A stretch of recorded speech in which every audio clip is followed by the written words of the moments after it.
Praise lord. దేవుని వాక్యం నుండి 86వ కీర్తన 5వ వచనం చదువుకుందాం.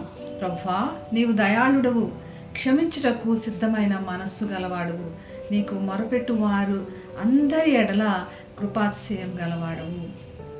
దావీదు ఎటువంటి పరిస్థితిలో, సంతోషంలో ఉన్నా, బాధలో ఉన్నా, దుఃఖంలో ఉన్నా దేవుణ్ణే తన ఆధారం చేసుకున్నాడు, దేవుని వైపే చూచాడు.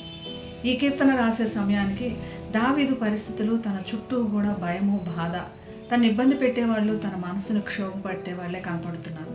ఇటువంటి సమయంలో కూడా దేవుని మీద నిరీక్షణ కోల్పోలేదు, దేవుని వైపు చూడటం మానలేదు.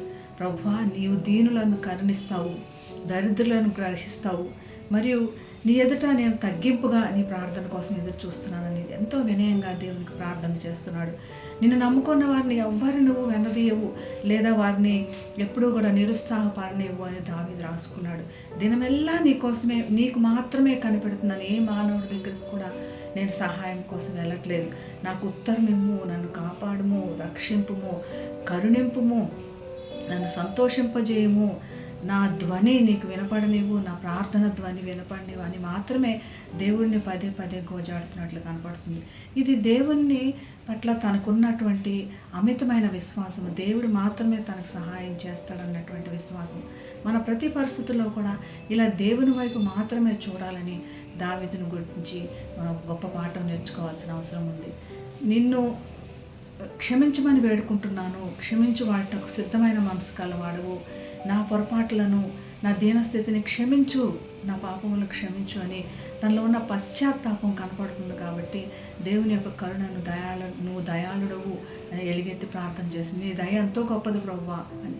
దేవుని మంచితనము, ఆయన మంచితనమును పట్టే మనల్ని ప్రేమిస్తున్నాడు, లేకపోతే మనం ఏ పాటి వారము. నీకు మొరపెట్టు వారు అందరి ఎడలా నీవు దయగలవాడవని దావీదు ఎంతో నిశ్చయంగా చెప్తున్నాడు. దావీదుకు మాత్రమే జవాబులు కాదు, మీరందరూ కూడా రండి, మనందరం కూడా కలిసి ప్రార్థన చేద్దాం, మన సమస్యల నుంచి విడుదల పొందుదామని దావీదు మనల్ని ప్రోత్సహిస్తున్నాడు. మనం అందరం కూడా ప్రోత్సహింపబడి మన సమస్యలన్నీ దేవుని దగ్గర సమర్పించుకొని గొప్ప విజయములు చూద్దాం గాక. ప్రార్థన చేసుకుందాం. మహాగరుడా యేసయ్య, నువ్వు కృపాతిశయం గలవాడు, దయాళుడవు ప్రభా.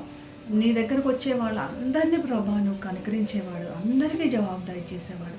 అలానే మాకు ఈరోజు ఎదురవుతున్న ఏ పరిస్థితి అయినా, మా చుట్టుముట్టున్న ఏ పరిస్థితి అయినా నీకు సమర్పిస్తూ కేవలము ఈ సమస్య ద్వారా నీ నామానికి మహిమ తెచ్చుకోమని యేసు నామమున ప్రార్థిస్తున్నాం తండ్రి. ఆమేన్.